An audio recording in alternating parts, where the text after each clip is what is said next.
Hi, my name is Rosetta Smalley. I was born July 13th, 1936 in Briar. That's about a mile out of Springfield, Kentucky. Now it's called Rosary Heights. My parents are Leslie and Mud, Lily Mud Pipes. And I am the youngest of six children. And there are only two left, my sister and I, Louise Penman of Louisville and myself. We attended Holy Rosary Catholic School and Church. It was the only black Catholic school here in Kentucky. And our pastor was Father Bernard. And we had quite a few different nuns that were taught from St. Catherine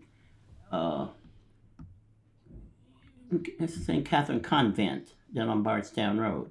And the priest was from St. Rose.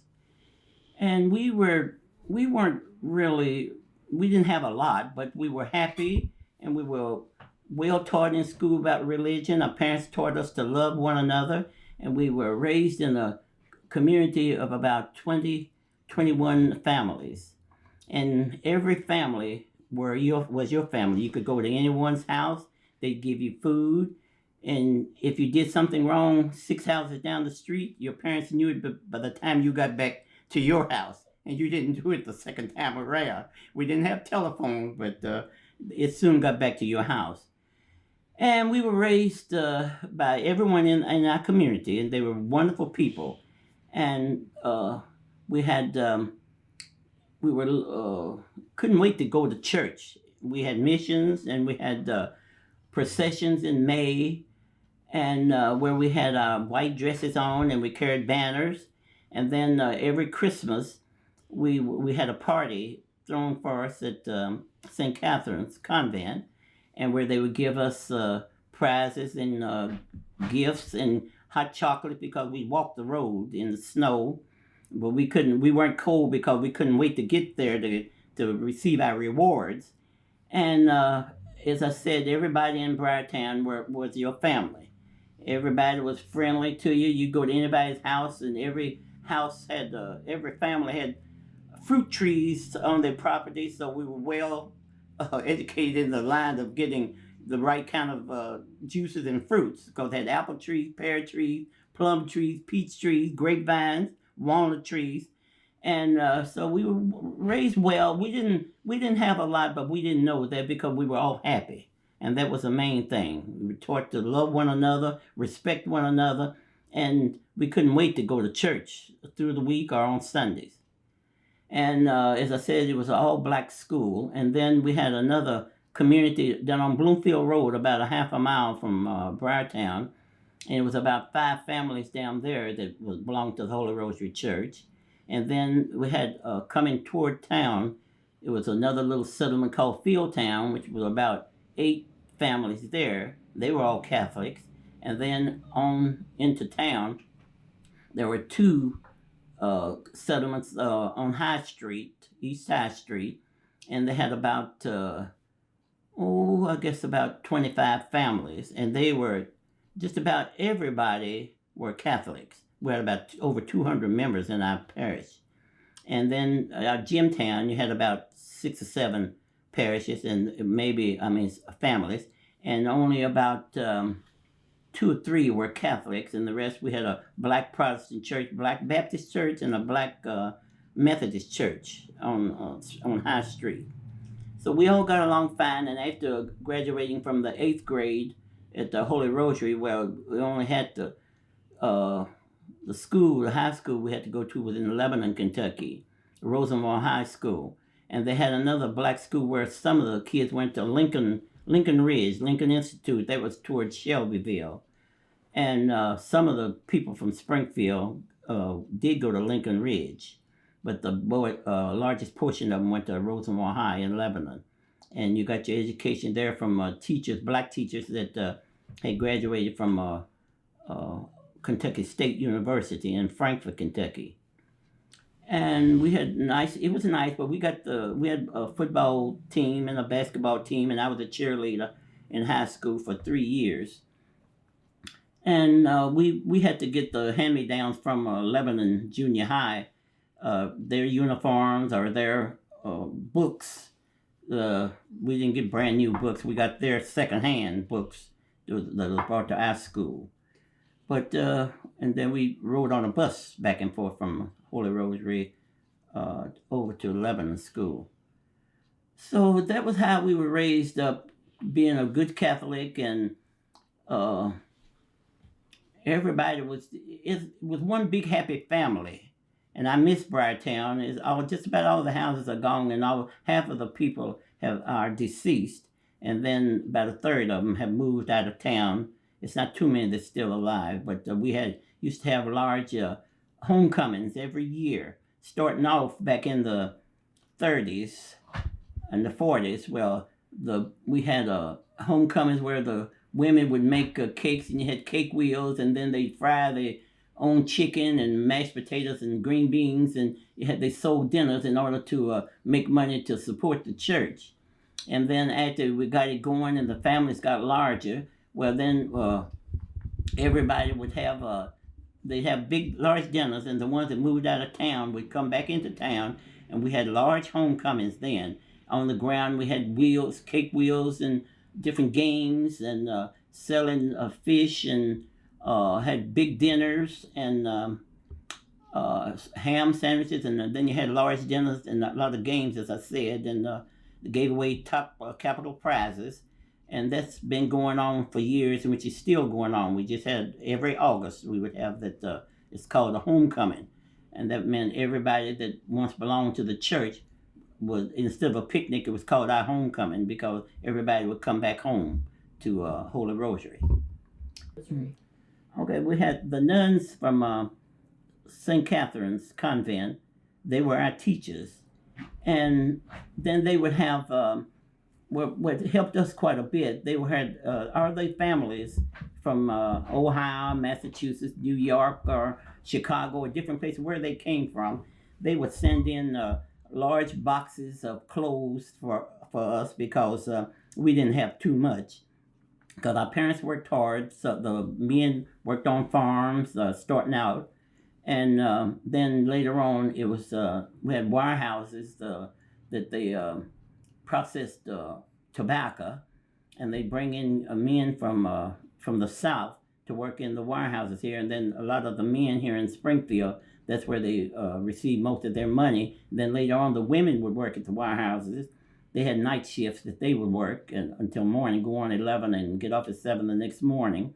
And they would bring in, that's where the larger income was coming in later on, because first it was just a small amount of money coming in, but things were cheaper then, so things didn't cost that much.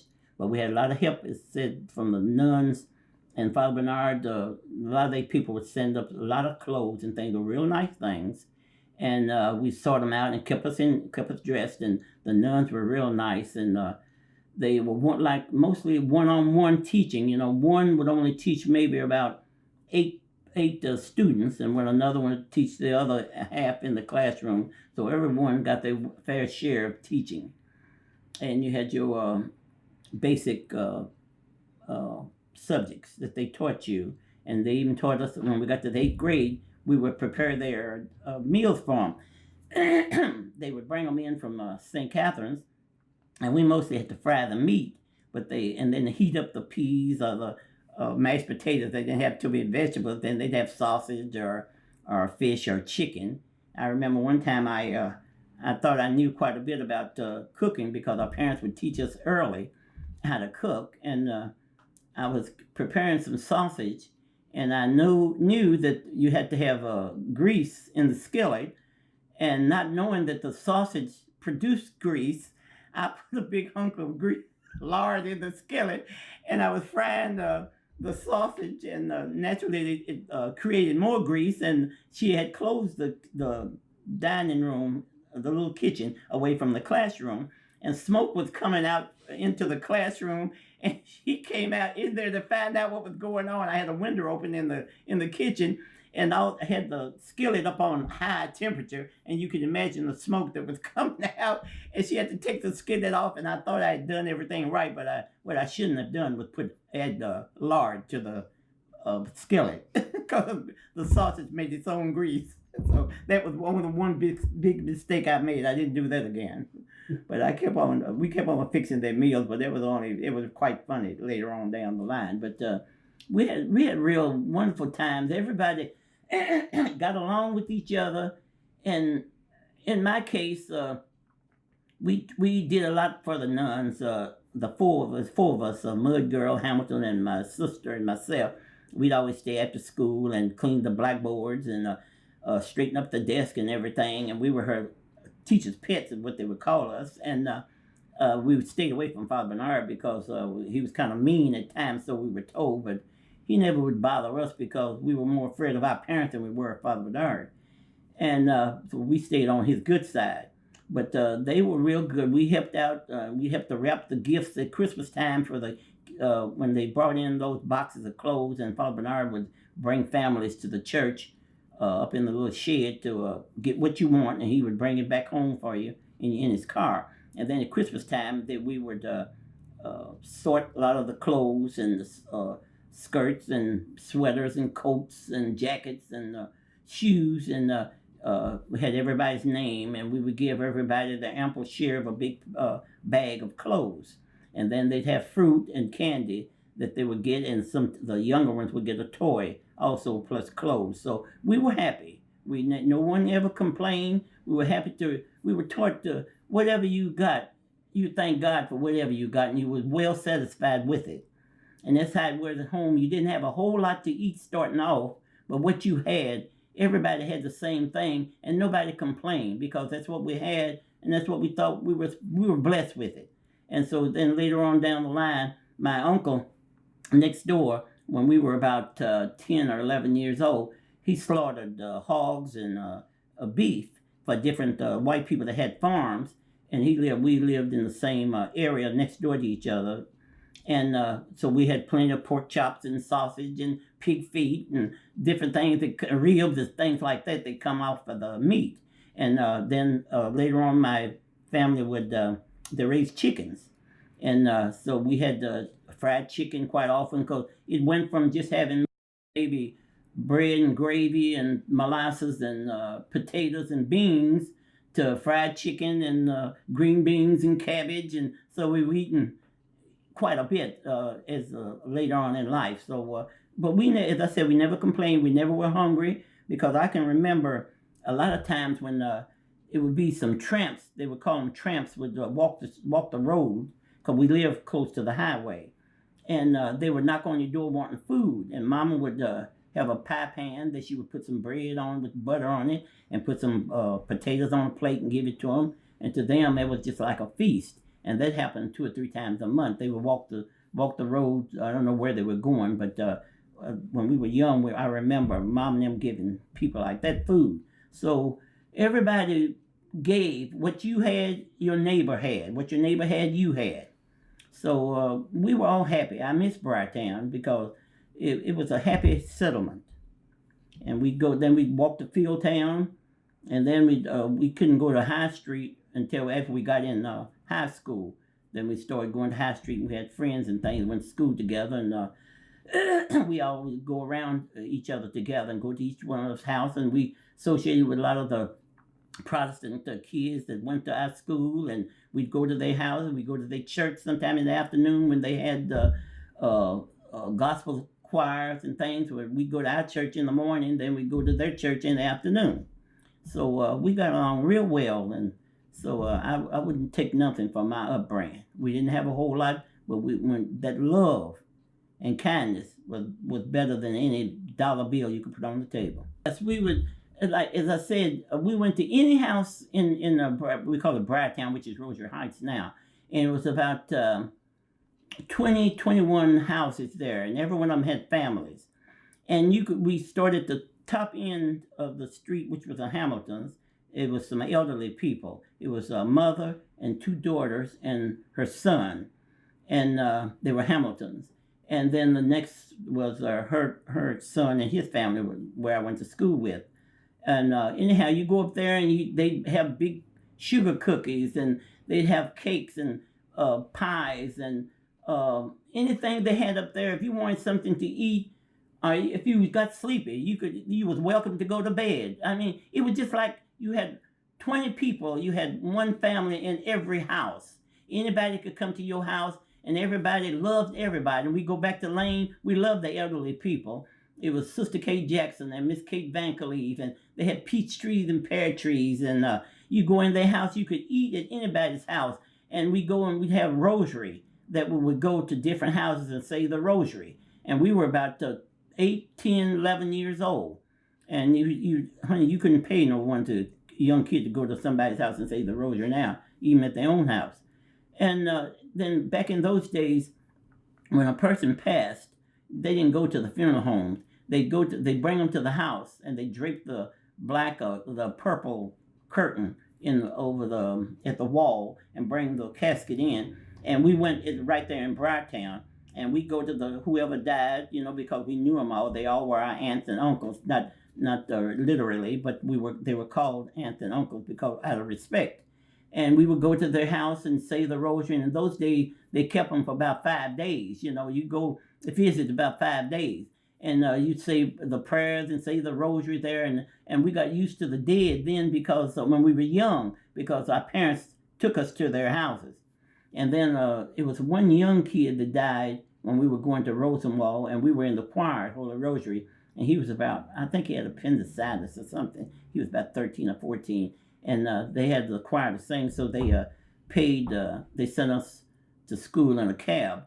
And we stayed from school at Rosemont to sing the Mass for him, And we were in the choir for the Rosary, so we were the choir of the Mass. And then they took us back to school in a cab. So that's how we were just all close. Briartown, High Street, Fieldtown, and Jimtown, and Bloomfield Road. Everybody was close to each other. Now, the people on Bloomfield Road went to St. Rose School, and the Holy Rosary kid, that's when they integrated rather. The one that Holy Rosary, lived at Holy Rosary, went to St. Rose School, and the one I had married and moved to High Street, and then the Melvin Circle, rather, that's right out of High Street. It was and they have my kids went to St. Dominic, but the first part of my kids started Holy Rosary, and when they integrated, well, I had an 8th grader, and I think 2 boys in the 5th grade, and my daughter was in the 8th grade. And then after we moved to from High Street up to in the projects, well, I had 2 more kids, and they started at St. Dominic, Gary and Bernard, Gary and Joseph, and Bernard. I had 3 that goes to when they started at St. Dominic, but all of mine graduated from Catholic school, as I did in the elementary school. We graduated from Catholic elementary school, and then they went on to Washington County High School. My kids did, and then they went to college at different colleges, Murray State, Bowling Green, Eastern. Beverly was the only one, the oldest child, that went to St. Catherine. They only had a 2-year college at that time, so she went there for 2 years. Then went on to Louisville and graduated from Springfield Business College. Then the rest of them went to one got a scholarship to Murray State, and two went to Bowling Green and Eastern, and one went to Lebanon, Tennessee College. He got a baseball scholarship there, and then one went to K-State. Well, he went in the door of K-State and Bowling Green, because he only went 1 year each place. But I had, out of 7 kids, I had 4 to graduate from college, and 3 went 2 and 3 years college. So when my husband was in the service, he died in 2003, and he was on dialysis, and he had rheumatoid arthritis for about 40 years. And but he went through everything well, and got on dialysis. It never bothered him. And he was a coach at St. Dominic's for 15 years, coached baseball, and football. He coached at St. Dominic's. And my son Bernard, he helped him out, and of course he's married and he doesn't have any children, but he's the administrator out to the park. And he took over coaching. He was a coach in high school, coached girls and boys team for 30-some years. And he just retired from that coaching himself last year. But he still runs the park and takes care of all of games there, the baseball games, t-ball, little league, all that. And one daughter is a manager of AT&T in Dallas, Texas, and one's retired from Roman Hospital in Louisville, and she works part-time now over in Indiana in the hospital. Then one is works for the alternative school kids in Bowling Green, and one is a certified nurse at Baptist East in Louisville. And one works at a factory in Bardstown. I think, and Ron, he's a retired Army Sergeant Major, and his wife is a lawyer down in Elizabethtown. They own a restaurant down there also. My father, Les Pipes, and my mother, Lily Mud Pipes. Well, my father worked first on farms when we were growing up, and then later on, he was working at a warehouse called the Redryer, where they processed tobacco. And my mother worked at St. Catherine's Convent. Her and about 4 women out of Briartown would walk the roads, and every morning, and walk down there, and they would clean the mother house. And they had a high school there at the time and a college, but they weren't workers for that area. But they walked the roads every day, about 5 women, and to clean down there. And that was what they did. They were really religious people because we had to say the rosary every night. And then we had to make sure when we came from school, we had to make sure we got our homework first, our catechism, our arithmetic, our geography, or whatever. We had to get that first before then we had chores we had to do. And then we didn't go out of the yard to play until on the weekend. It's not like kids now, you rip and run. We had houses all over Briartown with children, but we had to even ask to go next door to a house where children were. You couldn't just up and leave the yard. And sometimes it was mostly on the weekends, Saturday and Sunday, when you could go play. But we still had to ask. And maybe we go one week, and then the next week when we ask, they say, isn't this yard big enough to hold you? So you didn't ask anymore. You stayed in the yard and you played. And at Christmas time, and this was something else back in those days. The kids nowadays, as you know, they get Christmas every day, every week. They got so much that you ask them what are they getting for Christmas. They can't tell you because they've already gotten it. But with us, we would get maybe 2 items, a doll and maybe a dollhouse one year. And then you kept that doll and dollhouse until the next year because you wasn't getting anything in between. And then maybe the next year, you would get a pair of skates and a doll. And then the next year, you may get a little cooking stove and a doll. So that was all. You would only get 2 gifts, but you cherished those gifts. And you had, we would put a shoebox that we would put on the tree, and that's where they would put our fruit, our nuts, and our candy in these shoeboxes. Everyone would have their names on shoeboxes at Christmas time. And then we'd have our gifts under the tree. And we were just so happy with that. And on Christmas morning, at about 5 o'clock, our dad or somebody would go out and shoot a gun, letting everybody know it was time to get up. And we'd get ready for church.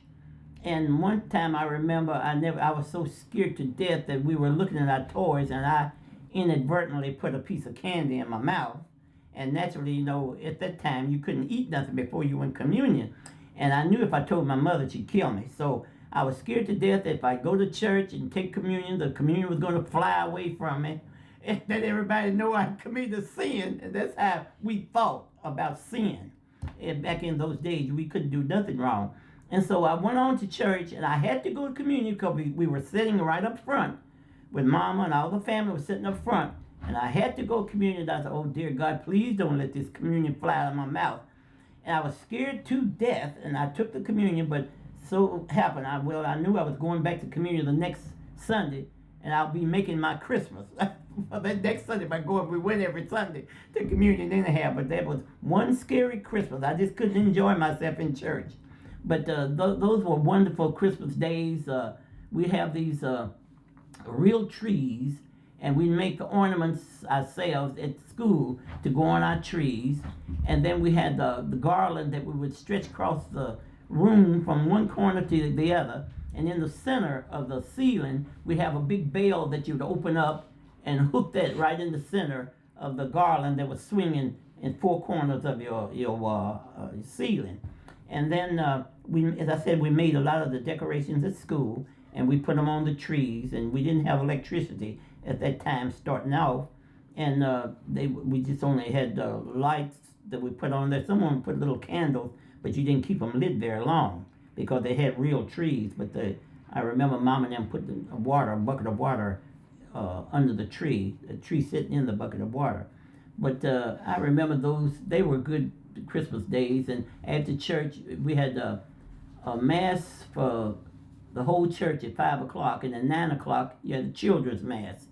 And then we would sing in the choir, and then after church we'd go down the basement for get our Christmas gifts and our fruit and our toys and our gifts in the bags that we packed for different ones, our clothes that we would get. And we'd go down the basement for that, and we'd have hot chocolate with the marshmallows in it. And then we'd go home and play with the rest of our toys. And the thing of it is, back in those days, you only received toys, as I said, once a year. And we make our own toys to go with what we had. We had dolls, and we had these little cooking stoves that we would get, little wrought iron stoves like we would get one year, and we'd have little dishes, little pans and little dishes, and we'd get these cardboard boxes that we would make our own dollhouse if we didn't have a dollhouse at that particular year. And Mom and them would have catalogs, Alden's and Sears Roebuck, and we would cut the families out of the books, and the couches, bedroom sets out of the book, and we set them up, fold them, and set them up make our own little rooms in the pasteboard houses, and fold the people and set them on the couch.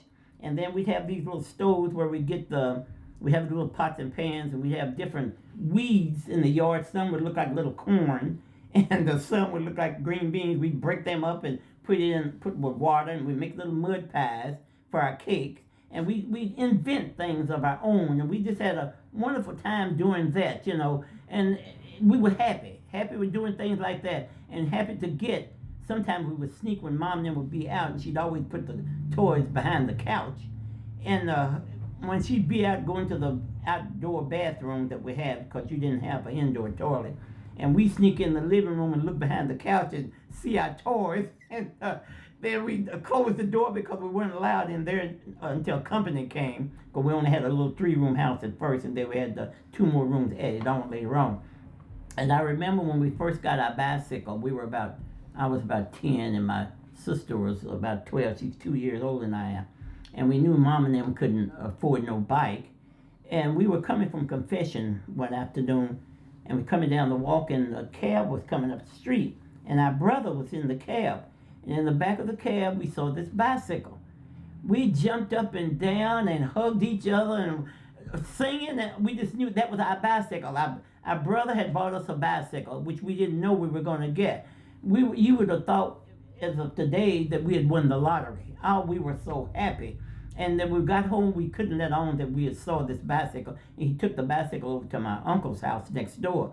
And so that night when we went to bed, we went early, and we had a little window next to our bed. And coming up the steps, you had one more window, but then over our bed was one little small window. And it had a newspaper up there. We didn't have a shade, it had a curtain, but it had a newspaper up there. We tore a little hole in the newspaper and was peeping out when we heard someone came up the steps to find out we were asleep. And I heard them say, yeah, they sleep. We were about to die laughing. We didn't want to laugh out loud. So they went on back, so we knew they were going to go over and get our bicycle. So we were looking at this little hole, and they said they saw the reflection from the light downstairs, that we were peeping out through this. And we saw them bring our bicycle over. Oh, we were so happy. That was the best Christmas we'd ever had in our life. And then next morning to have that bike, I think that I still had that bike there when I had my first child.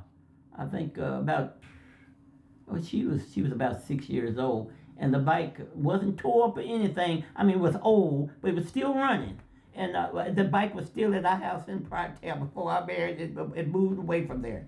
But we were just happy about that. But we were thankful for anything that you could get, because that's how we were raised. Be thankful for who you are and what you are and what you get. And everybody was on the same level. Now, we had whites down the street going toward Springfield, coming towards Springfield, and we had two filling stations, the Smith and the Wheatleys run the filling station. They were white people. And at the end of Briar Town, we had the Smiths lived in the house, and the Caracos lived in two houses down, which is it's black and white now down there. And then in the back, the lane behind their house was the Nances, and we go down there all the time, go back the lane to the Nance's house. And and those people, the Murphys and the Caracos and the Smiths, the only one that had a little money was the Smith because they had a filling station, and the Wheatley guy. And but the other people, they were all right, because we sometimes, which we'd heard later on, the Murphys, they were in the same shape we were in. They would send the kids up to Briartown to borrow some thread from my mother, and because they were poor people, had a lot of family, but nobody was poor in those days. You had what you had, and that's all. You figured that's all you were supposed to have, because you lived, you had love, you had happiness, you had food on the table, you had a roof over your head, and that's how we figured. When you read the Bible, they had little of nothing. So we got along fine, and the only time they were talking about getting along with the white and black, because it wasn't an integrated place, and we didn't go to the town because Mom and them bought the groceries. And if you need anything, she made our clothes, or bought us maybe ordered us something out of the catalog or something like that. We may have went to town once a year or something, to try on some shoes. And then after that, she would order them out of this Alden's catalog. That was the book of choice, Alden's catalog. It's not in service now, but she used to buy a lot of things out of there when they got to work and the times got better. But it wouldn't be nothing for them.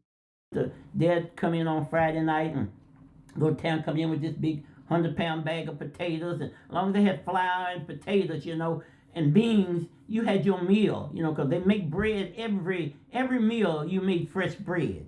You call it a bannock of bread if you didn't cut it into biscuits, and then you had biscuits, and then you made your own molasses, which was sugar and water, and add butter to it. You made your own butter, and then after times got much better, then you started adding. Our meats was only on Sunday.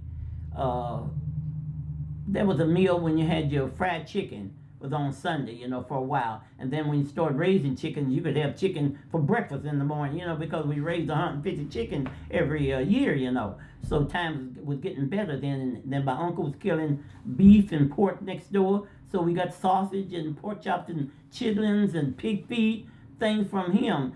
Things in the cow tongues. You used to, those things they would throw away. Now they cost, a tongue would cost you $15, and a pig feet would cost you $8, $9. All this stuff is so high now that they were throwing away, and that's what you would eat. And then a lot of people would come that hunt in November to December, would bring rabbits, groundhogs around to your house. A lot of people he knew that only hunted for sport, and they would bring them around and give it to Daddy and them, So and they went fishing, so. We always had food on the table. It may not have been up-to-date food that they have it now, but you never went hungry, and nobody was sick. I don't think I ever went to the doctor.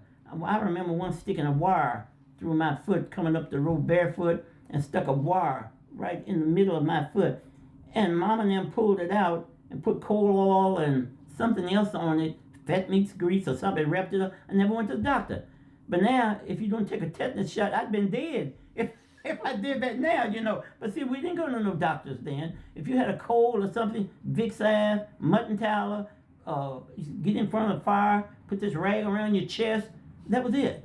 I don't think I ever missed a day at school being sick. Once we was going to Rosenwald High School, and the bus didn't come, the snow, I think, was up to our knees, and so we had to walk down the road, and you plowed in snow. We had snow then.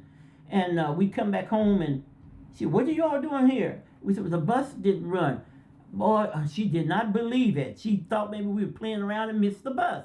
And of course, you didn't have any telephones where they call and let you know the bus wasn't coming, But that was one time she didn't believe us. And if you were sick or something, or you didn't go to school because of the weather, you didn't go out to play. You stayed in the house and got your work done, homework, and other chores at the house. You didn't go out to play or nothing like that. Because if you sick, you sick. Or if you miss school because of the weather, which she didn't believe you, but you still didn't go out. And we'd be at school and be some of the people from High Street and Fieldtown maybe was going to start a fight after school, you know. And so we would, they after school, though, they go down to the graveyard to fight. And so we look up the road, see if we see Mama. She knew what kind of time school was out and how long it took you to get up that road. So we'd be easing down the road and looking up the road at the same time. And we said, if you see Mama coming, be sure, let us know. We ease on down little steps, and by the time we get close to the graveyard, they wouldn't fight until they got past school, you know. And look up, one time, look up and we saw Lily, we call her Lily Pipe, that was my mama's name. So Mama coming down the road, Lord, we split and start coming back up the road.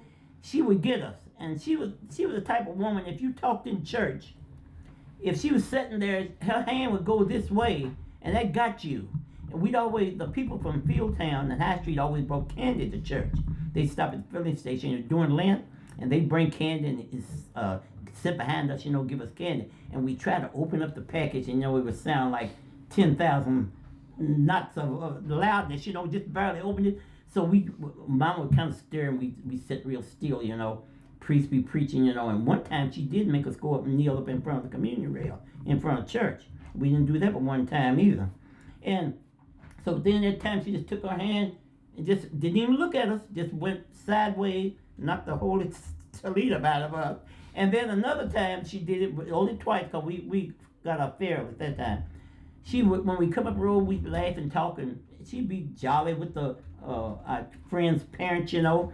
And we'd be laughing and talking. We had a big mulberry tree sitting in front of the house.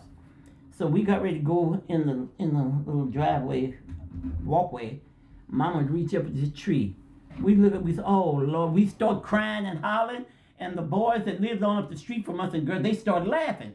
Mama would break this big switch, one of them switches, you know, that like a whip, you know. Honey, she started out in the yard and bring us on up to the porch. We'd be hollering, screaming. She'd tear our behinds up. Then we got in the house and we took our clothes right straight to bed. We'd be no more than about 8 o'clock.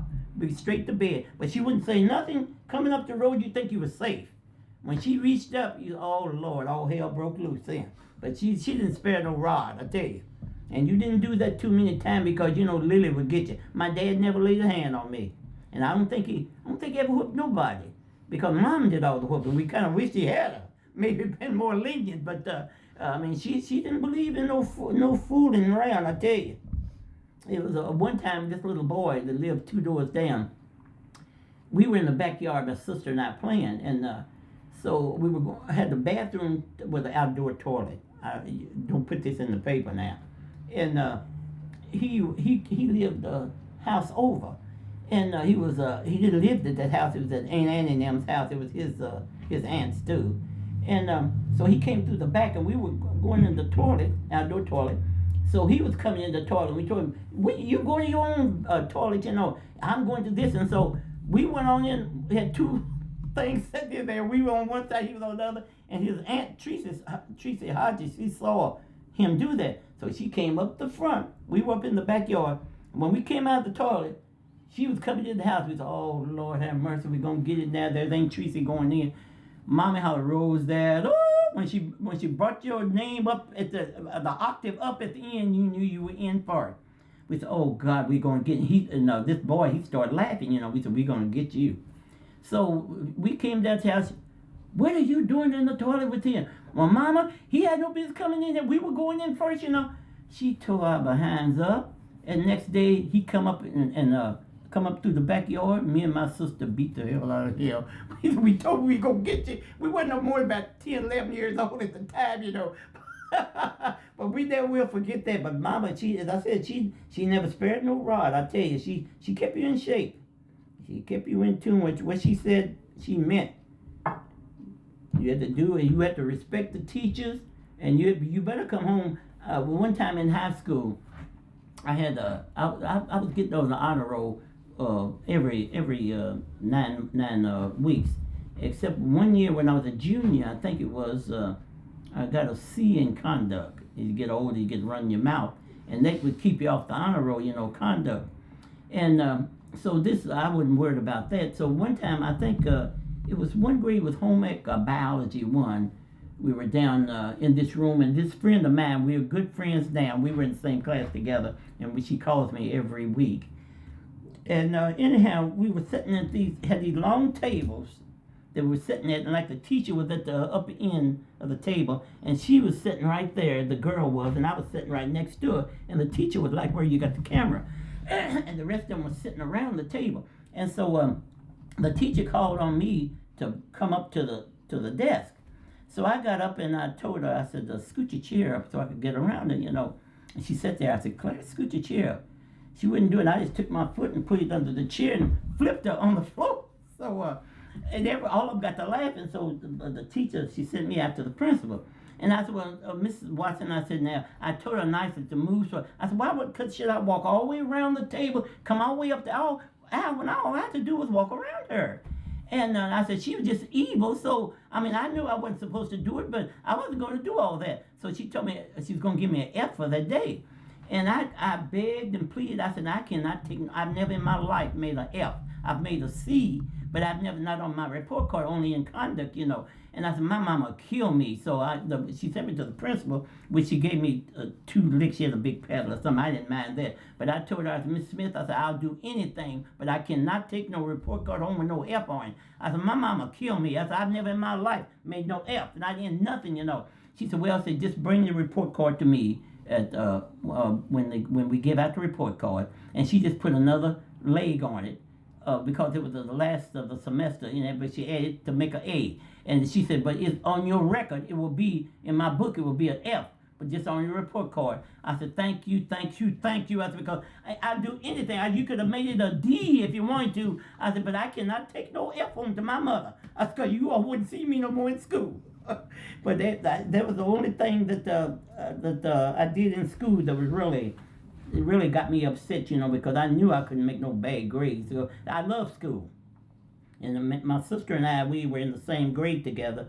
And so we shared the same books, and I would always rush home to get my homework done first and then give her the book second, While she was changing clothes, I was doing my homework, still had my clothes on. And she said, well, how come you always get the books first? I said, well, first come, first serve. So I always get mine done first, But I love studying. I love books.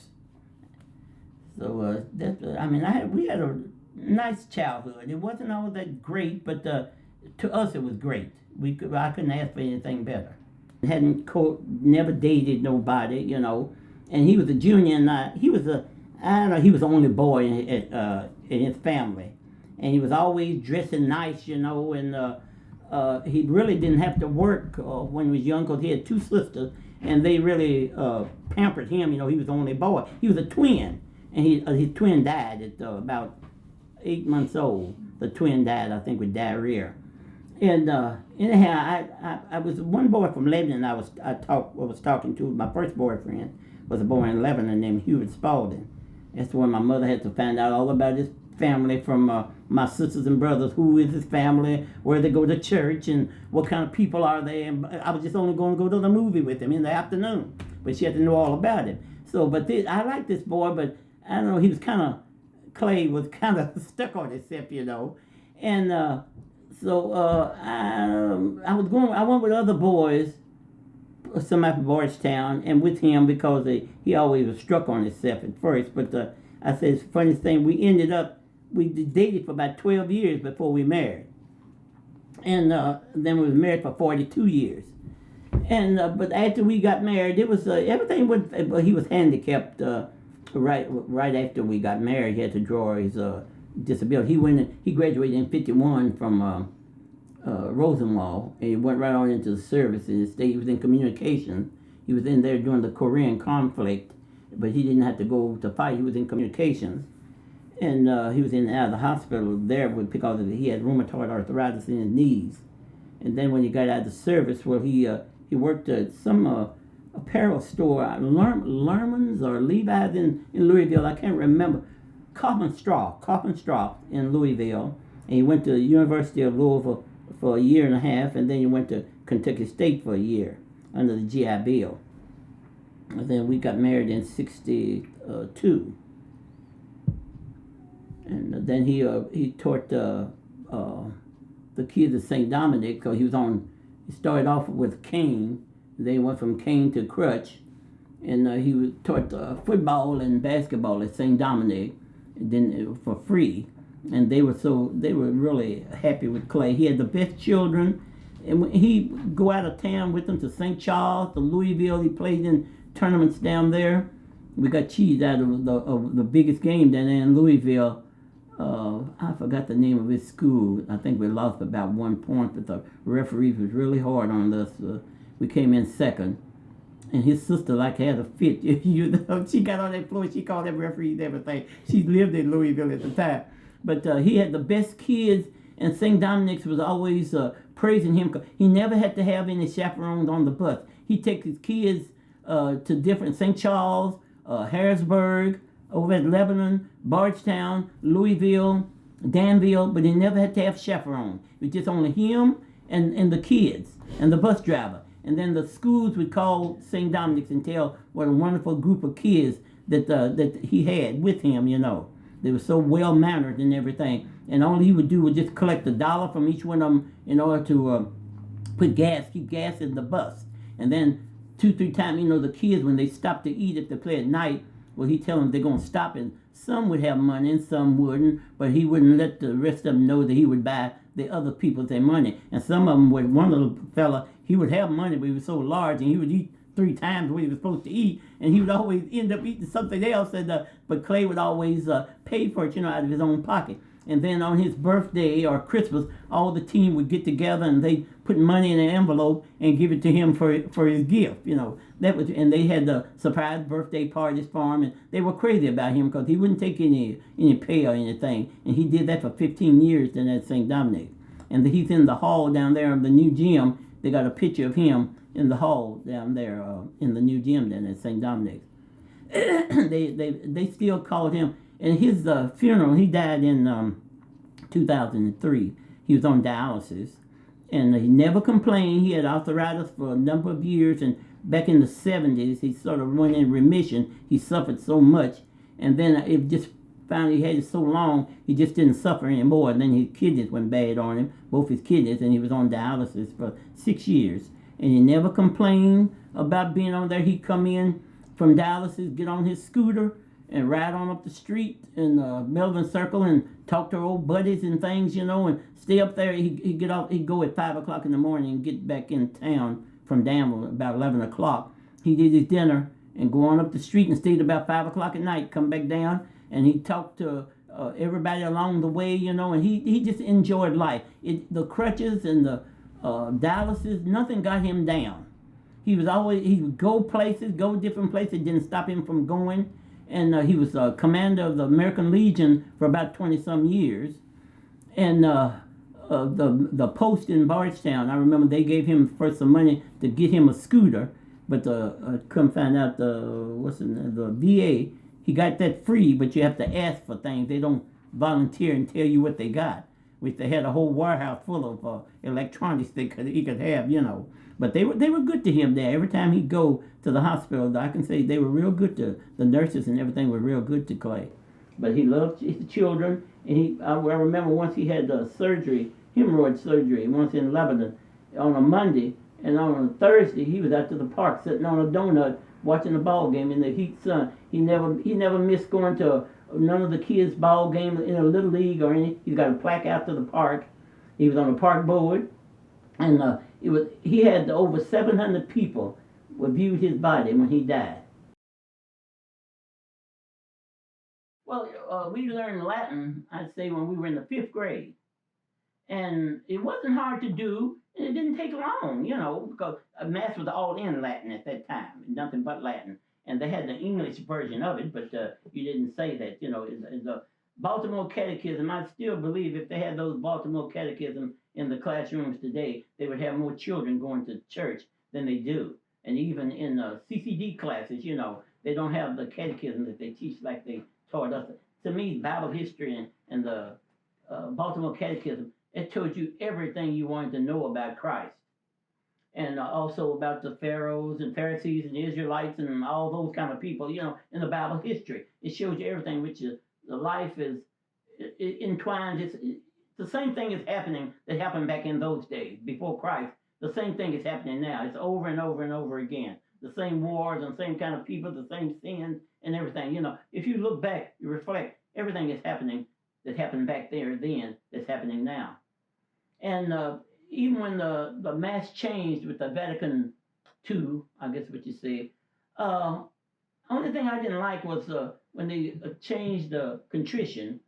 They left out some words and you had to add some more words on, and we had to read off of these cards for about a year to answer the prayers back. And when you've been taught for 20 years saying one thing, 25 years, then all of a sudden change over to something seemed like it didn't have any meaning. It didn't have the same meaning as it did when you first learned all this, learned your Latin and all about the church, your catechism and everything, and all this new stuff. They left out a whole lot. So I don't know. It just like you just, I don't know, going to anybody's church, I guess. It just wasn't as meaningful as it was back in those days. It meant something. Because when you saw the Bible and you saw destruction and everything, and you read about your catechism, the who, what, when, why, and how, it taught you everything right then and there. Everything was there. What is so and so? Why is so and so? What are these? What is that? And then the Bible history, you saw all the sinners and what they were doing and everything that the sins that they committed and everything. That scared you. And then when Father Bernard would get up there and preach hell and damnation, whatever, see, they don't do that anymore. The priest only says what relates to the homily of today. Some of the things, I don't know, well, they mostly say something, but it's not like back in those days. It would scare you. It's the reason why you had us scared so bad. You were scared to commit a sin. You want to make sure it was just only a venial sin, not a mortal sin. And he would scare you to death, because you're scared if you're going to do something wrong, hell, you're going to hell. You hell bound, That's why they kept us on our toes. And then nowadays, the kids, they don't care. They as soon stab you, knife you, stay home, tell the parents what to do. Parents are scared of the kids, so the world is it's gone. It's just really gone. It's a bad situation. When they took all the religion out of the classroom, that's when everything gone. Because the parents, they better take the kids back, because the kids are running the parents nowadays. And I think you mentioned Bernard as one of your children. Yeah, did you name him for your priest? You sound like Father Bernard said when I had Bernard. We got ready to baptize him. He said, you named after me? I said, no, I just tried to find the name. I had 4 straight boys and I was running out of names. So Gerald Bernard, because I had one girl and then 4 straight boys. Now 3, 1, 2, get them right. Yeah, 4 straight boys and a girl, 4 straight boys, a girl, and then a boy. And I was running out of names because one of the boys, they're close together. One name is Donald Gary and one named Ronald Lee. And after I said, Donald and Ronald, I said, I don't have twins, but I done named 2 of them almost the same, But Clay Jr. is the first boy. The girl is Beverly Ann, and Clay Marshall Jr., and then Ronald Lee, and Donald Gary, and Madge Elizabeth, Gerald Bernard, and Madge Elizabeth, and Joseph Leslie. Because I got to the last 2, I named them after their grandparents. Madge Elizabeth's named after both her grandparents, Madge and Elizabeth, my mother and his mother. And my youngest boy is named after his daddy, Joseph, and my daddy, Leslie, Joseph Leslie. So and they all are doing well. And I've got 14 grandkids, 7 children, 14 grandkids, and 21 great grandkids. And I just got through talking to every week. I'm talking to the 2 and 3 year olds. They call me in from Louisville. I got them in Louisville, Bardstown, Elizabethtown, Bowling Green, Texas, and one in Springfield. He doesn't have any children, but the wife he married, she had 2 children. They grown, but one girl died a year after she received a scholarship to Pikeville College, and she came in a month after she graduated. Well, about 2-3 months. They had a junior miss pageant here in Springfield, and so she came home for that. And she was taking a girl home to Priory Road.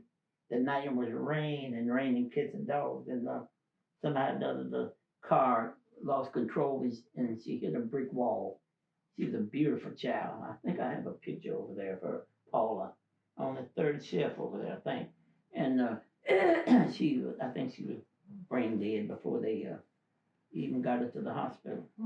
I don't know if I told you at first when they used to have to go to before we had our a church.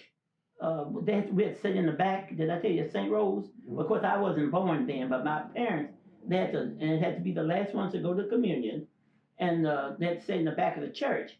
And of course, by that time when we grew up, we had our own church then, and we didn't have to worry about that. And then we have some whites that's in our congregation now also, but the church is slowly going downhill because a lot of the people have died, a lot of the older ones, and a lot of the younger ones from the teenagers and up in the 20s and 30s, they sometime at churchgoers, and you still have the retirees and the elderly that still keeps the homecoming and the church going, but they are gradually going down by the wayside. They're old in the 70s and 80s, and the 60s and 70s, they retirees, and then they have a surgery, doing knee surgery or hip surgery, something like that, or diabetics, and then those in the 30s and 40s, you have a very few that's Eucharistic ministers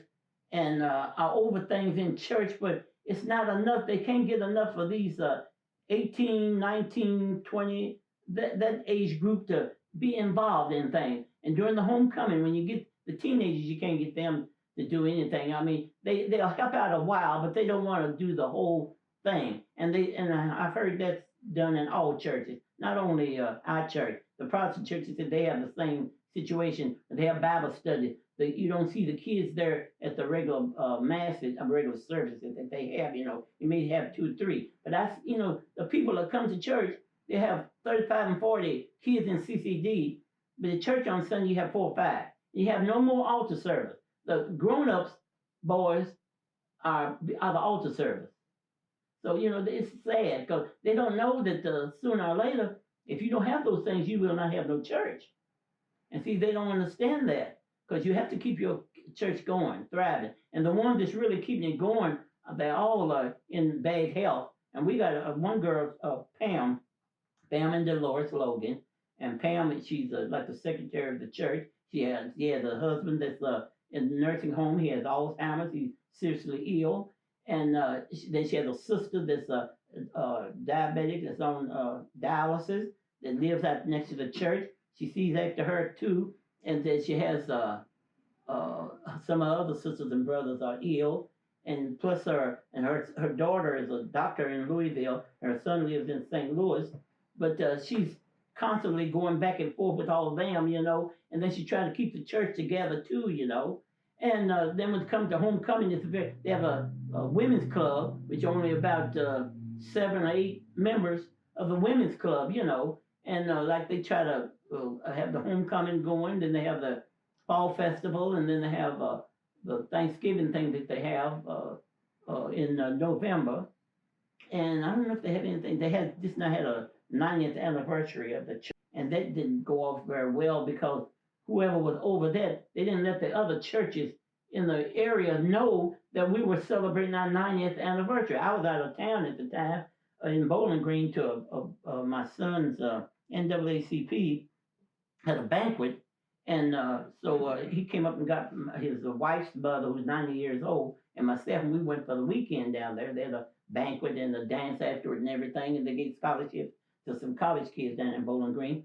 But they said it was just a very few. And when we had that 75th one, the yard was full of people, and they had a big choir and everything. I mean, they're from all different churches, Lebanon and Danville and Louisville, different churches. And I don't know if they didn't let those people who was on the committee know about that, because I'm sure a lot of them would have came because it was in the afternoon. And then they had a big dinner for them afterwards, but they said it just didn't go over very well. So it's just all in the know-how of doing things, So we're not up to par like we used to be. It's slowly going downhill. And don't quote me, but I guess in the next 3 or 4 years, I don't see Holy Rosary still being there. I mean, it'd be bad because that church has been there such a long time. But when Father Ben came, I think we had every white in the neighborhood that came to our church. Some of them joined. They left St. Dominic's and St. Rose, and they followed Father Ben. I don't know. I mean, he was a real wonderful priest, but we had the church was loaded with people. The collection plate was overflowing. And him and Father Ben left, those people left. You know, it was only a very few whoever joined the church is still there, you know. But he was, the 5 years he was there, our church was overloaded. And which is still some that still comes and still does for the church and still works at the picnic, but not like it was when he first came in. But, you know, it's a big change in our church from what it used to be. A whole lot of change. So on this day, if they don't get up and get these kids into church, these parents, those doors be closed. And they'll be wondering why it's closed, and that's the only reason why. You got to have activities going, and you got to pay your way. I mean, we get a nice collection. Like they always say, they like to get at least $1,900 a week, and we get about $1,200 or $1,300 a week. To me, that's a big surprise right there, you know, to get that much. But and the homecoming is mostly our revenue to pay the priest and the secretary for the year. That's where that money goes to. I am happy and blessed that I was a member and am still a member of Holy Rosary Church. Every time they have something, I participate. I sell my tickets for the homecoming. I buy dinner for the fall festival. I buy food from there. And I buy when they have the Thanksgiving thing. I buy that. They have the big raffle. They just had a big wheel thing. Everything they have going on at the church, I participate. Although I'm not there, but I still participate in whatever they have. I participate in, and I'm hoping that the parents the younger generation will wake up and find out if they don't bring the children to church, that's our next generation of people in church. So our foreparents would have did all this hard work of rebuilding a church and having it going all these years, 90 years, for nothing.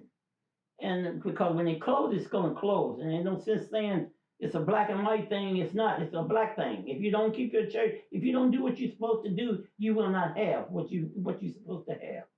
So I wish the younger generation, if your kid is baptized in the church, let them participate in the church and be altar servers and choir. We have a choir there, beautiful singers, and it's hard to get priests as it is. That's going to be another setback of getting a priest. We got one now that's not in good health, and you know they're not going into the priesthood like they have been when we were coming up. They were overflowing with priests, so they're not doing that now. So when all that stops, you know they have nuns that's administrators, and we had a deacon that was administrator. To me, that's not like having a priest, you know, that takes over everything it's supposed to do, and they are doing what the priest was doing.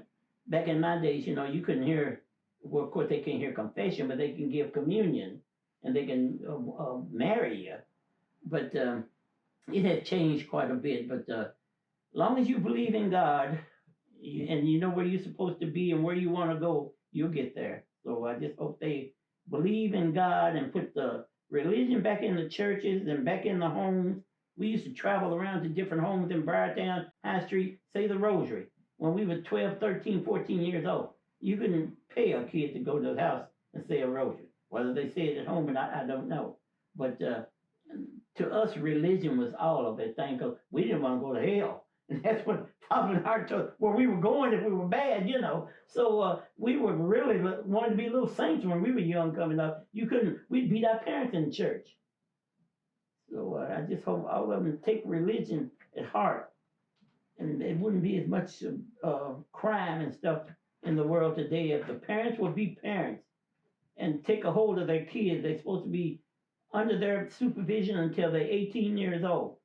So do what you're supposed to do. Take them to church. 1 hour a week in church is not going to kill you.